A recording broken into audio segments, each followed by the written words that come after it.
All right, let's talk seats for a minute. I didn't mention it in the last video when I was prepping the car for the cage, but before you send your car in for the cage, you are definitely going to want to have your seat in place, mounted in the proper position that you're going to race in. And the reasons for that are that you're going to have a harness bar basically running behind the seat back here that needs to be at the right height. You're also going to have a bar running up here along the roof line that is pretty easy to bump into. So your cage builder is going to have to do a little bit of work to build around your seating position. So it's just a good idea to have the seat in there so you don't run into a problem later on. So I guess that's the first bit. When it comes to selecting a seat, there's no right answer. I see a lot of folks in the forum ask, what seat are you running? What seat should I get? That kind of thing. And to me, the answer is it really depends on you. And I think the best thing that you can possibly do is go someplace that has a pretty decent sized selection of seats and just sit in them. When I went to Wine Country Motorsports up in Sonoma. I was not expecting to walk out with this brand of seat. This brand of seat doesn't hold any kind of special place in my heart or anything like that. But as I sat in them, I realized a couple things. One is my hips are really narrow, so I need a very narrow seat. I also have a short torso, so I need a relatively short seat, or at the very least, a seat with some leeway so that these guys can sit a little bit lower.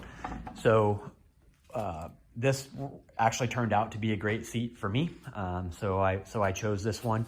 What I've been running historically in this car is a Recaro, and I like this Recaro so much that it's been in 3 different cars now.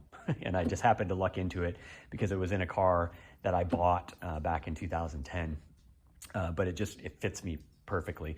I just couldn't get my hands on a similar Recaro, and so when I went to sit in them, the Sabelt actually worked out great. So I guess that's the first bit on the seat. And I guess maybe one last point to stress here is it really needs to fit you like a glove. It needs to be tight. The first race car I ever raced in had a seat that was way too wide for me. I didn't know any better, and I was just sliding around all the time. I thought that's just how it was, but it made it a lot harder to drive. So when I finally got in a car with a seat that fit me properly, it was just a night and day difference. So make sure you get one that fits you really tight. It should fit you like a glove. It's actually worth the money. All right, the next bit here is on the seat mounts.